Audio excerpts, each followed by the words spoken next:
Bonjour, ici Anis Assad, externe à l'Université de Montréal.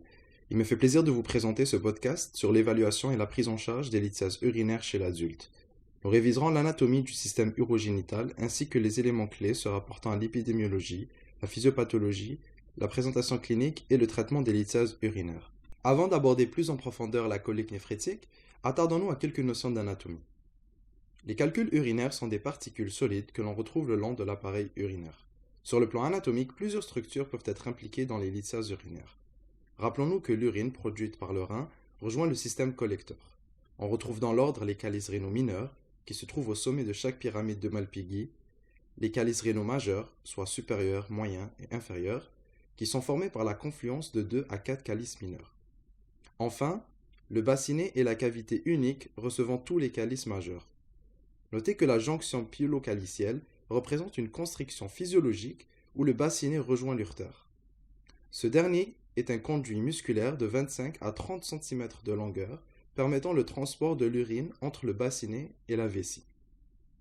L'urtère est rétropéritonéal. Sur sa portion abdominale, il chemine en paravertébrale antérieurement au muscle psoas et sur sa portion pelvienne, il passe devant les vaisseaux iliaques communs avant de rejoindre la vessie. Il est important de noter qu'il existe 3 sites de constriction physiologique de l'urtère où les calculs ont tendance à se bloquer, soit la jonction pyélocalicielle, le croisement des vaisseaux iliaques et la jonction urétéro-vésicale. Au niveau épidémiologique, l'incidence annuelle d'un premier épisode lithiasique est de 1 sur 1000. Jusqu'à 12% des hommes et 5% des femmes développent un calcul urinaire avant l'âge de 70 ans. Le taux de récidive est d'environ 50% sur 5 ans, mais notez que la probabilité de récidive est encore plus élevée chez les patients avec des antécédents familiaux positifs, une maladie métabolique sous-jacente ou un début de maladie précoce.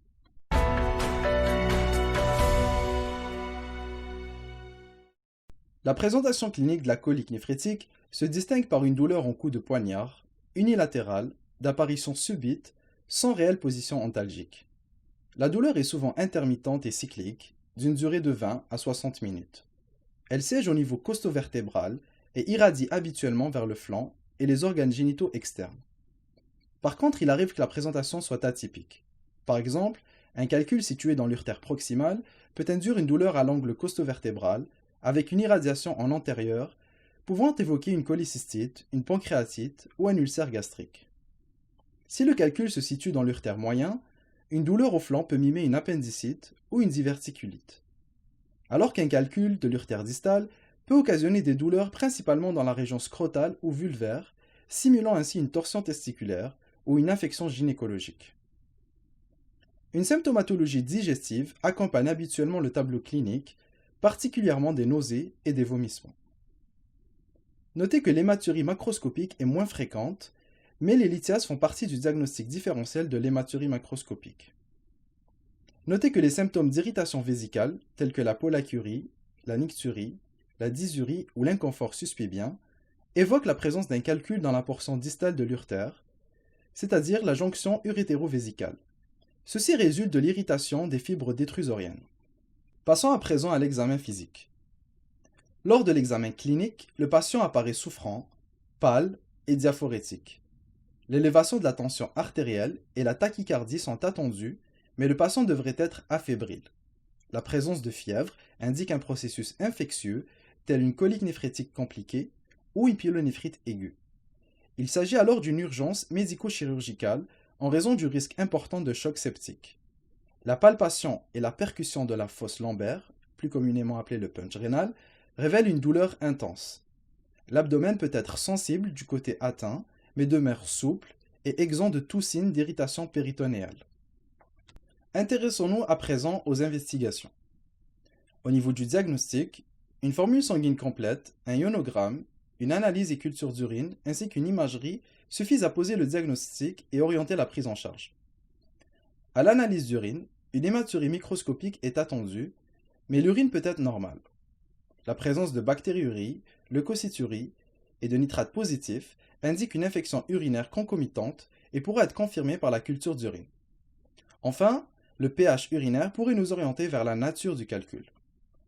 Sur la plaque simple de l'abdomen, les calculs calciques sont radio-opaques, les calculs d'acide urique sont radio-transparents, alors que les calculs de cystine et de struvite sont de densité intermédiaire. L'échographie abdominale permet d'identifier une hydronéphrose et certains calculs situés dans l'urtère proximale ou à la jonction urétero-vésicale. Toutefois, l'uroscan sans injection de contraste est la modalité de choix pour le diagnostic des lithiases urinaires. Il permet d'identifier précisément le siège du calcul et d'évaluer la sévérité de l'obstruction, c'est-à-dire de mettre en valeur une hydro-urétéronéphrose. De plus, à l'exception des calculs médicamenteux, le scanner permet de mesurer la densité Hounsfield des calculs et ainsi d'orienter vers une composition particulière.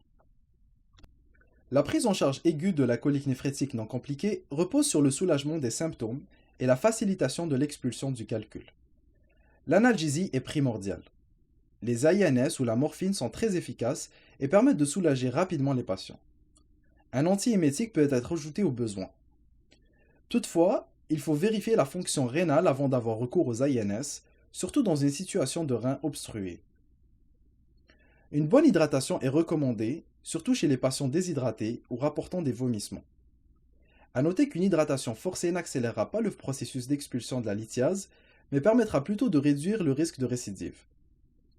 Les patients avec un calcul urétéral de moins de 10 mm et en absence d'infection, d'obstruction et dont la douleur est bien contrôlée par les médicaments Péros peuvent avoir congé avec des alpha-bloqueurs de type Flomax 0,4 mg d'IE.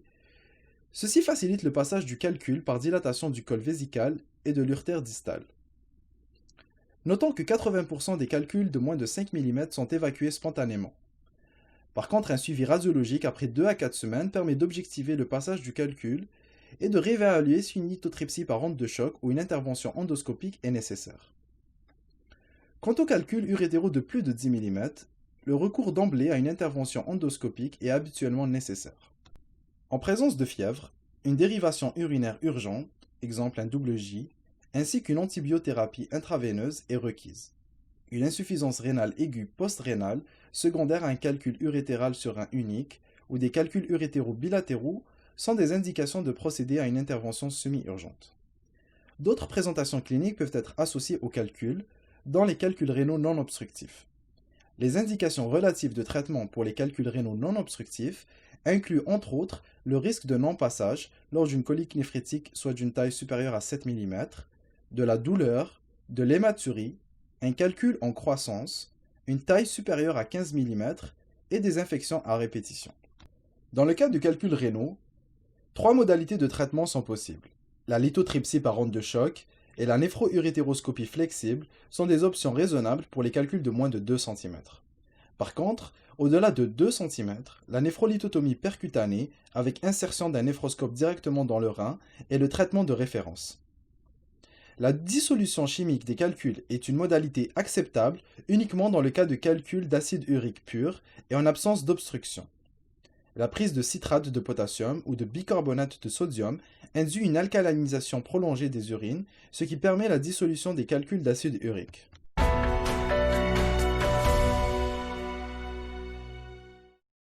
Dans cette section, nous allons discuter un peu plus en profondeur de la physiopathologie et des types de calculs. Au niveau de la physiopathologie, il faut voir les lithiases urinaires comme un problème mécanique. Les calculs dans le parenchyme rénal ou le système collecteur sont souvent asymptomatiques et découverts fortuitement.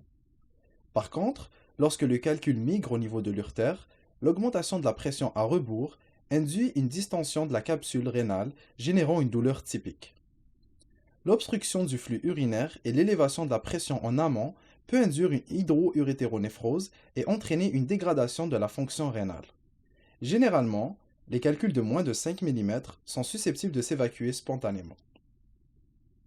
Notons qu'il existe différents types de calculs urinaires et facteurs favorisant leur développement.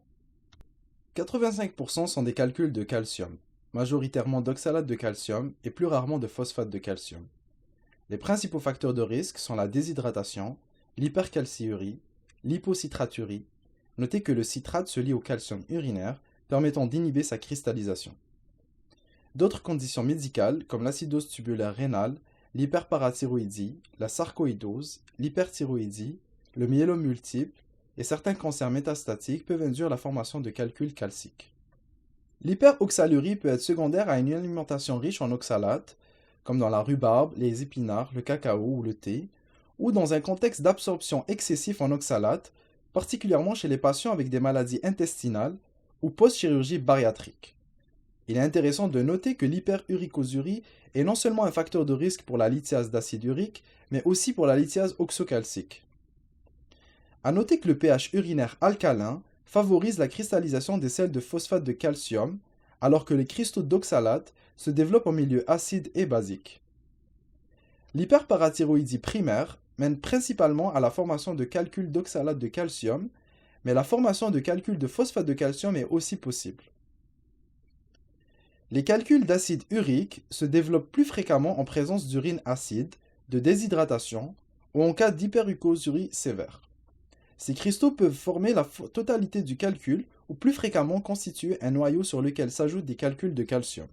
Les calculs phospho-ammoniaco-magnésiens, aussi appelés struvites, se présentent lors d'infections de l'appareil urinaire avec des germes uréolytiques tels que le Proteus, le Klebsiella pneumoniae, le Pseudomonas aeruginosa. Toutefois, notez que le E. coli est une bactérie uréase négative. Les struvites se présentent plus fréquemment chez les femmes et en milieu alcalin. Notez que d'autres causes rares de calculs urinaires ne seront pas abordées dans ce podcast, tels les calculs secondaires à l'indinavir, la mélamine, le triamtérène et la xanthine.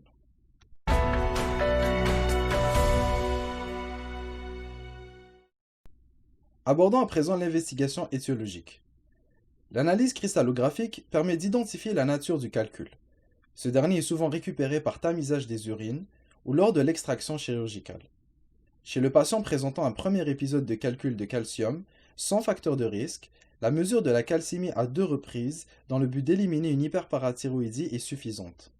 En présence de facteurs de risque, un bilan métabolique plus poussé, à distance de l'épisode lithiasique, est fortement recommandé. Ce dernier comprend une analyse sérique, où on évalue le ionogramme, le calcium, l'albumine, l'acide urique et le bicarbonate, et 2 collectes des urines sur 24 heures pour mesurer le volume urinaire ainsi que le pH, la créatinine, le calcium, l'oxalate, le sodium, le potassium, le magnésium, le citrate et l'acide urique.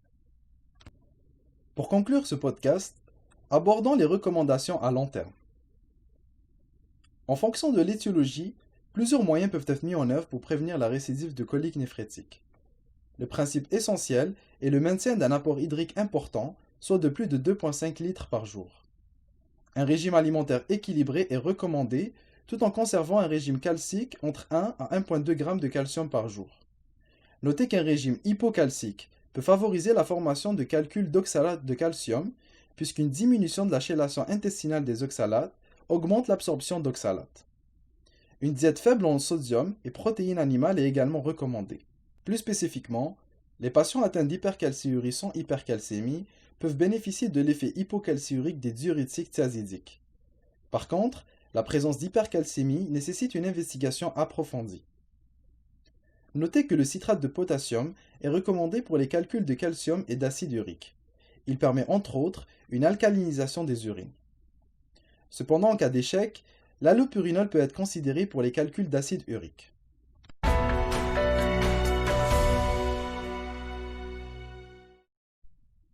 C'est ainsi que nous complétons ce podcast sur la colique néphrétique. Je vous remercie pour votre écoute.